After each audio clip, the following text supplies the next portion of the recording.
Hello and welcome to WhoNoob and WhoVeteran.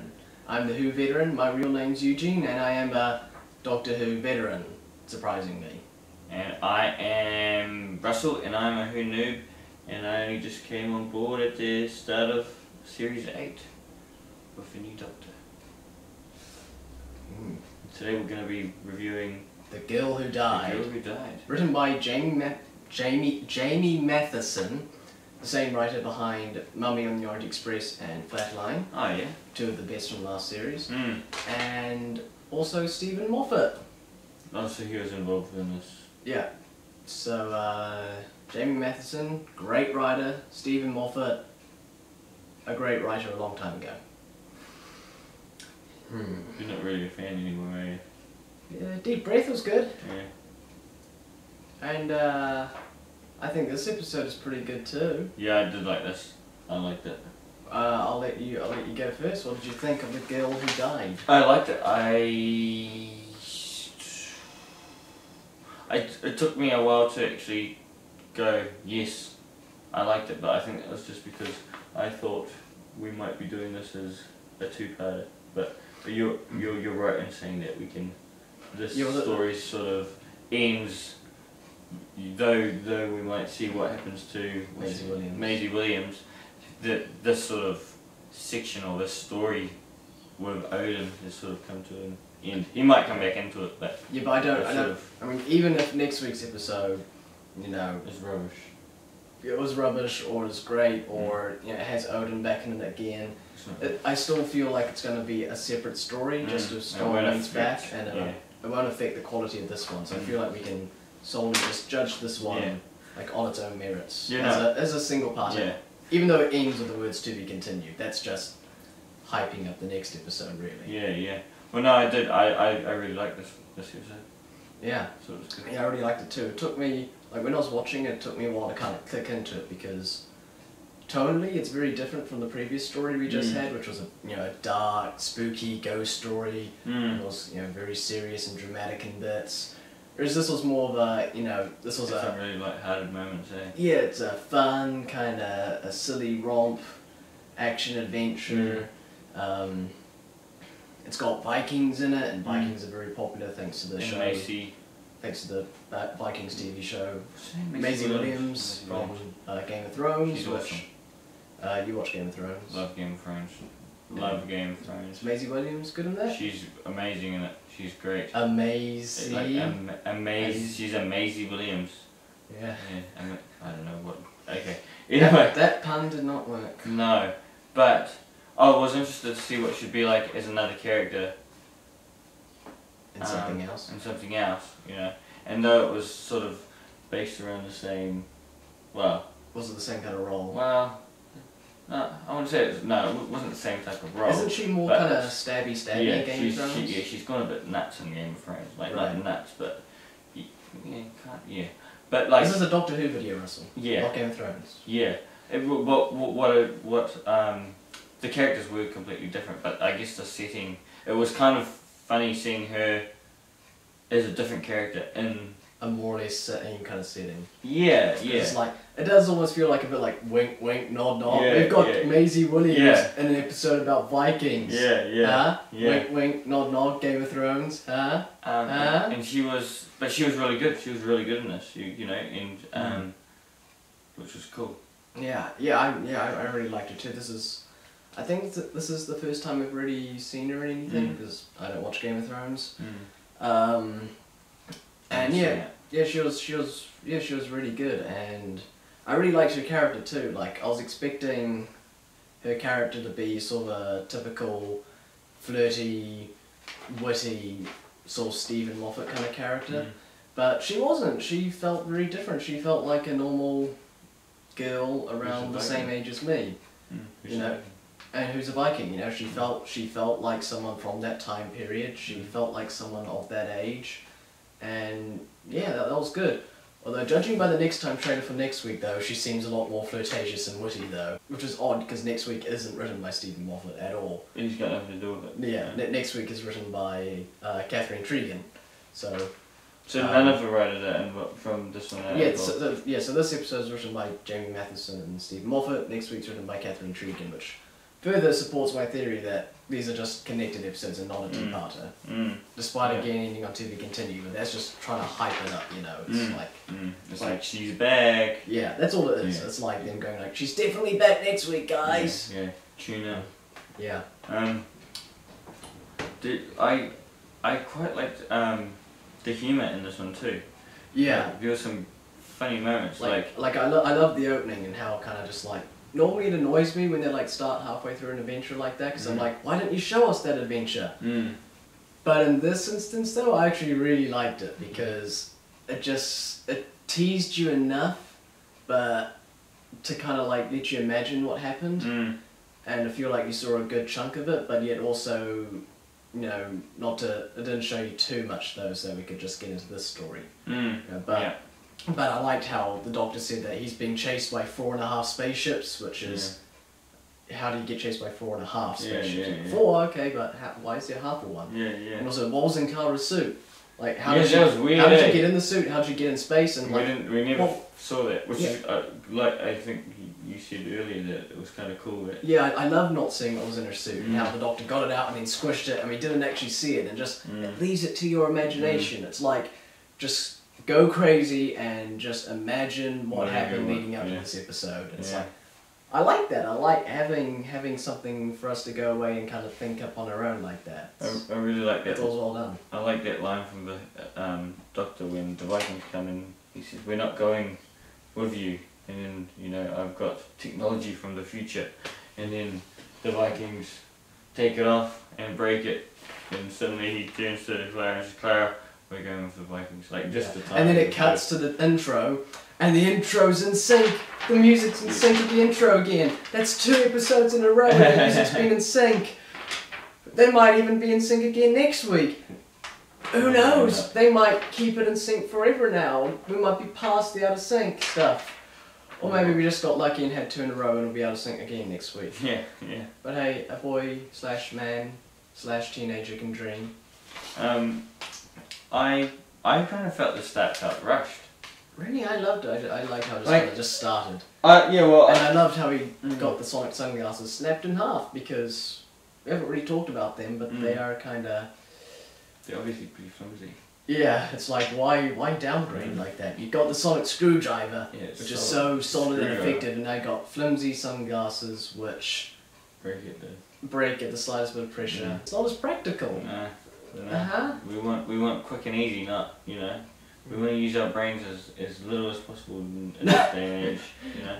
But it just doesn't make sense that he's going to go from I agree with you. With that said though, I do love the sunglasses look for him. I think Capaldi really suits the sunglasses.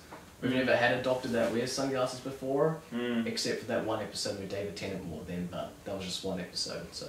I like him having sunglasses. I just wish that he just wore sunglasses and had a sonic screwdriver, not got rid of the sonic screwdriver for sunglasses. Or something else. Go back to the start being rushed up.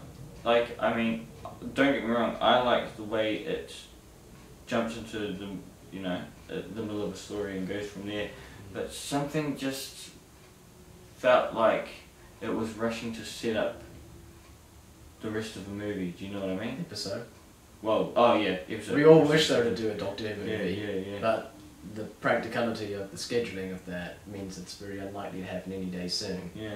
And damn it, the sun's coming in between the blinds. That's cheating. It's cheating. It's gonna get you. That's cheating. I like the the Doctor's definition of premonition, where he says it's remembering in the wrong direction. Yeah, that was nice. Quite clever. Yeah. And I'm not the line where he says, "I'm not a hugger," where Clara gets back and he runs over and then he's sort of goes, "I'm not a hugger," and he goes in and gives her a hug anyway. It was good that they addressed the fact that it wasn't normal, because when he ran over like that, I was like, "This isn't the Doctor. What's going on?" Yeah. And then the fact that he said that almost made it alright. It did make it alright in my Yeah. opinion. It's like, you know, he kind of Yeah. stopped and he was like, no, I don't like hugs. And he's Yeah. like, oh, screw it, it's Clara. Yeah, Of course I'm gonna hug her. Yeah. Yeah, I did like that. And also we got to see his 2,000-year diary, which was a nice nod back to the second Doctor, and he had a 200-year diary. Oh, yeah. So, 2 had a 200-year diary, 12 has a 2,000-year diary. Nice little nod. Yeah, cool. What do you think of that line? Why is Lofty still on a baby? Yeah, that was funny. Okay, so... Okay, well, one thing I just want to quickly talk about is,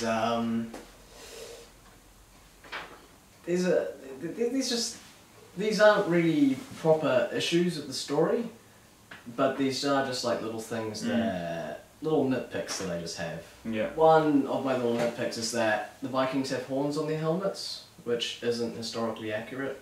That's a myth. Vikings never had horns. I don't know how that myth got started. I would have kind of liked it if like we had met the Vikings and the Doctor was like, the Vikings! And then Clara was like, but they don't have horns on their helmets. And the Doctor's like, don't be stupid, that's just a myth, they didn't actually have horns. And then it's like, ah, cool, we're educating the kids. Because that's why Doctor Who was created. It was meant to be a show that would entertain the whole family and educate the kids at the same time. So, yeah, that would have been a good little educating the kids moment.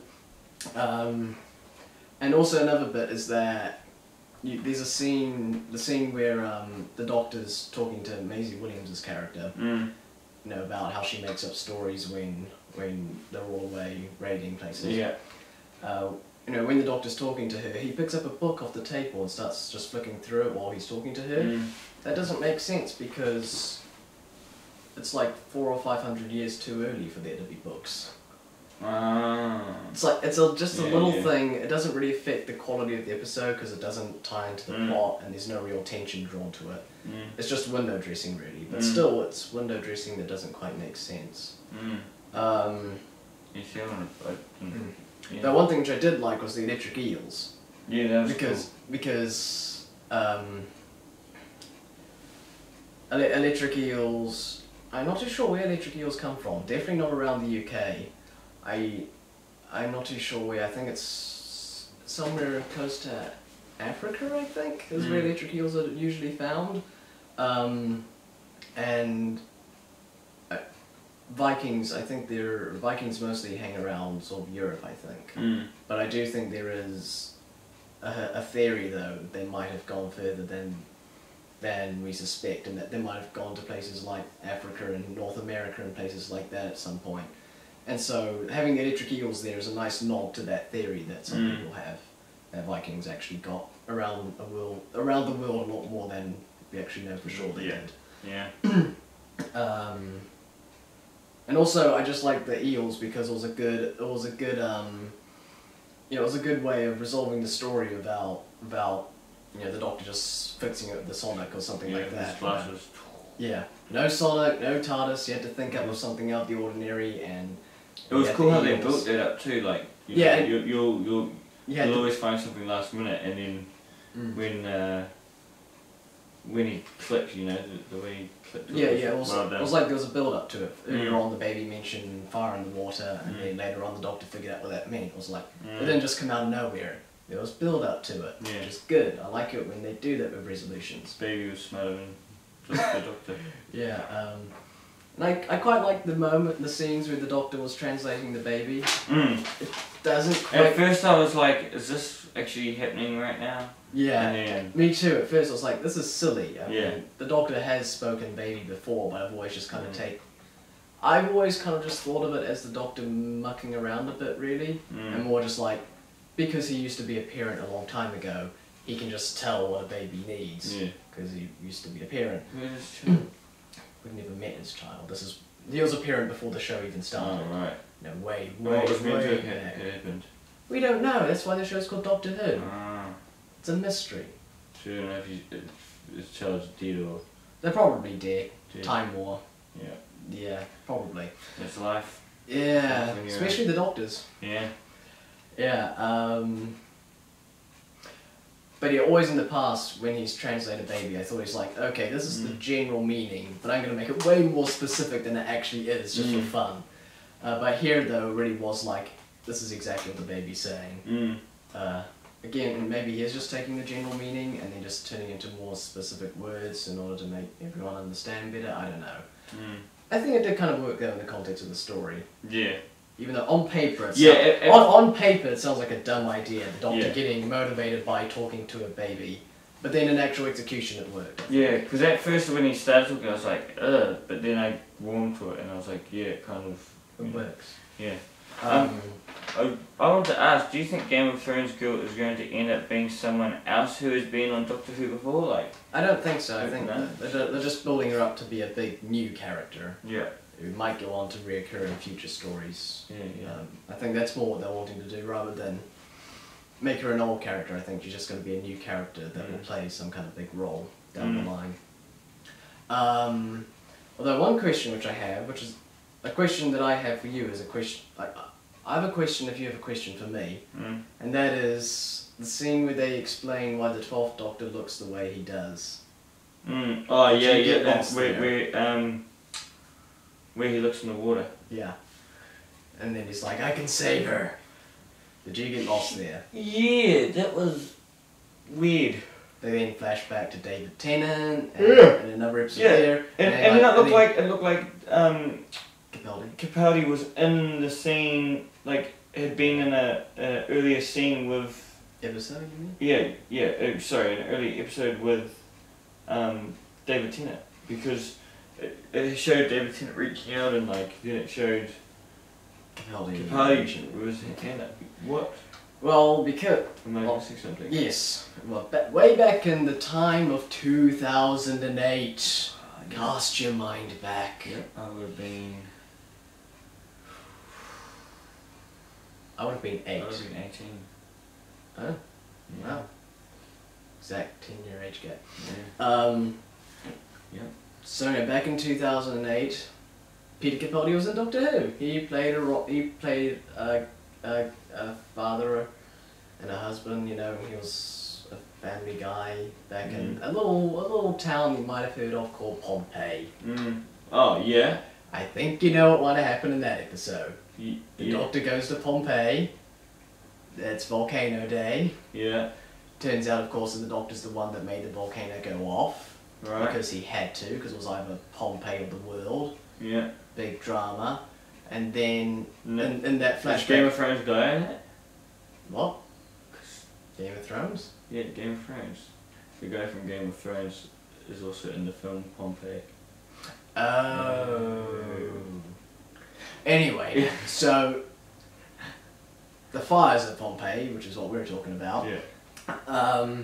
Anyway, in that then Donna, the Doctor's companion at the time, which you saw in the flashback, she said, you know, don't save the whole town, just save someone. Yeah.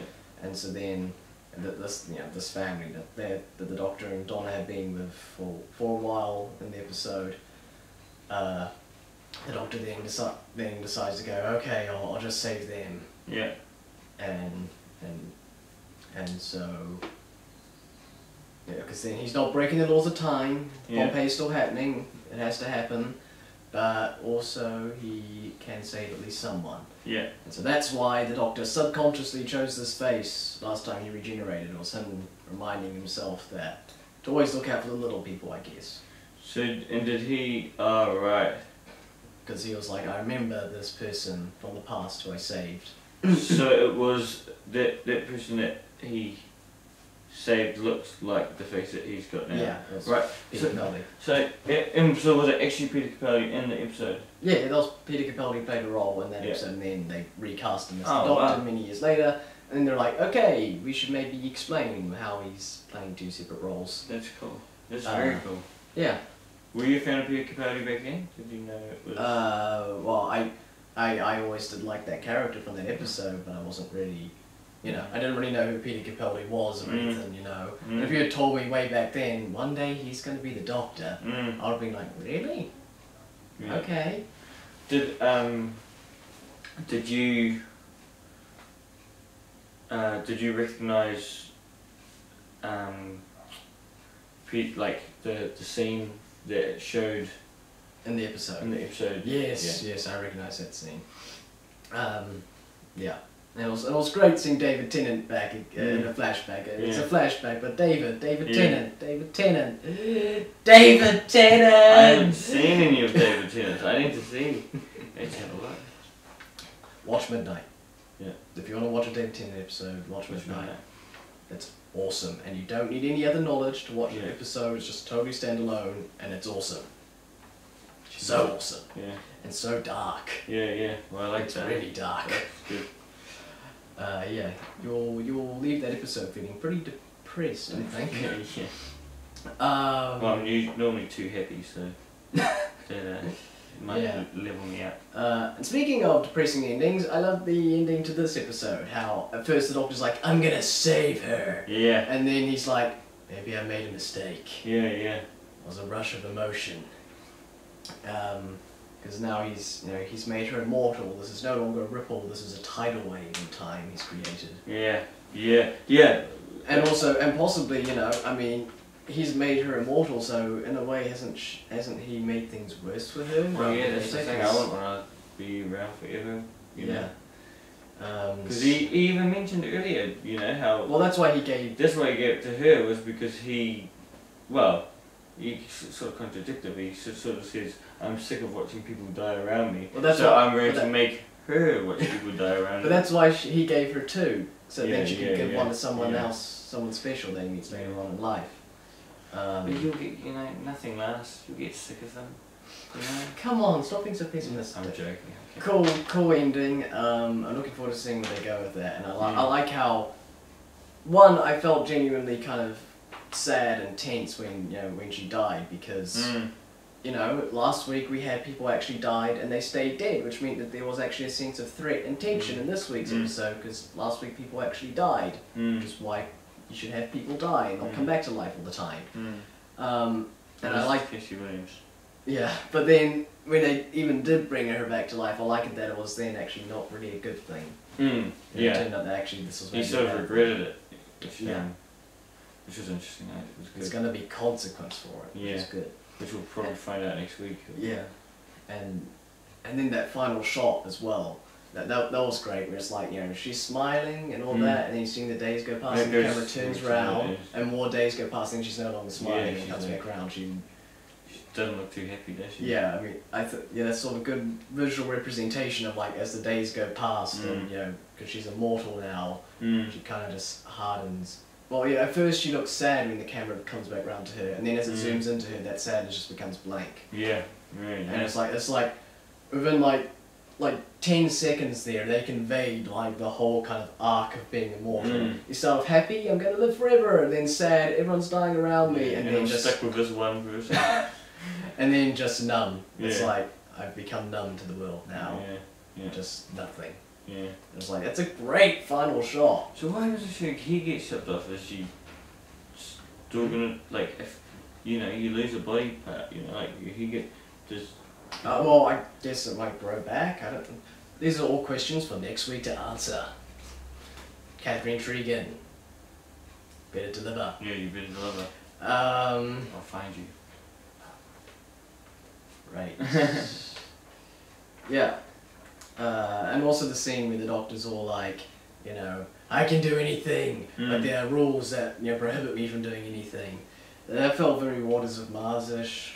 The Doctor kind of going crazy and be like, screw the laws of time, I can save whoever I like. I'm the Time Lord Victorious.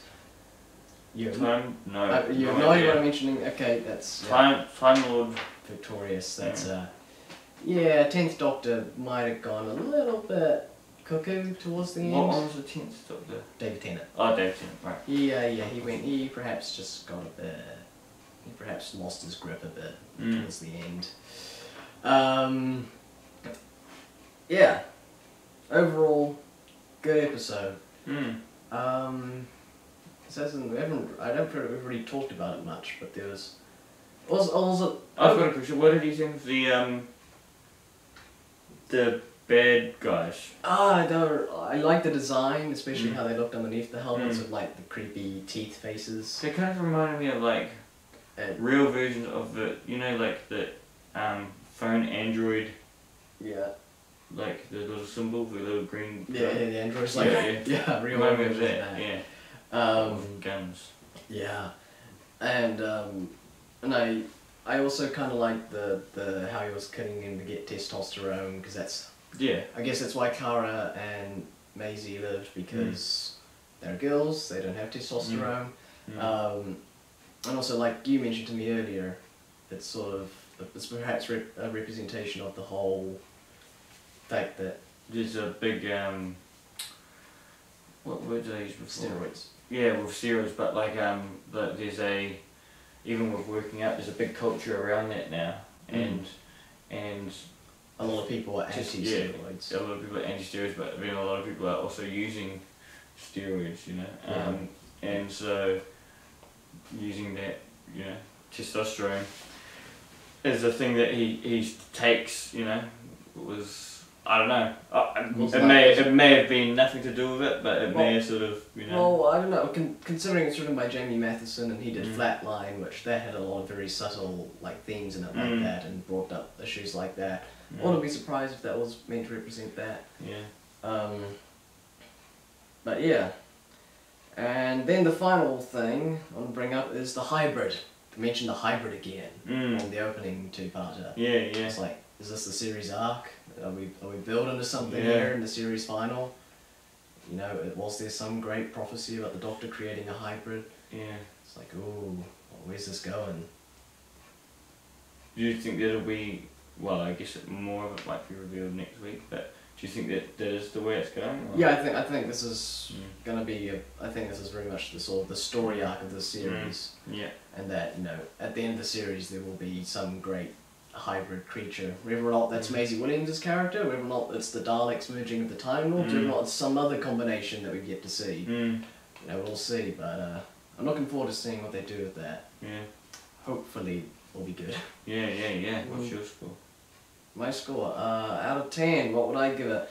I thought it was a great episode. It was really funny, but also had a lot of good sort of more serious scenes thrown in there. You know, I loved how they brought up the power of storytelling, because I'm a big storyteller, so I'm always pro, you know, the power of storytelling.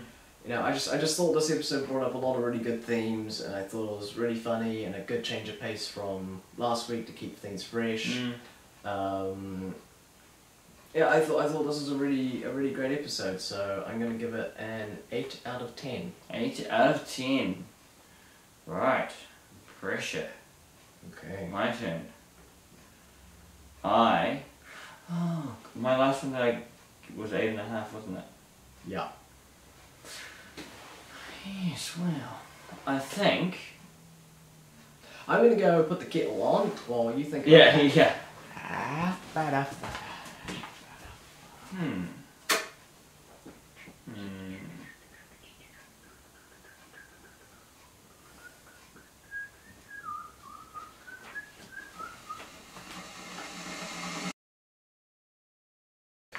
So, made your mind up yet?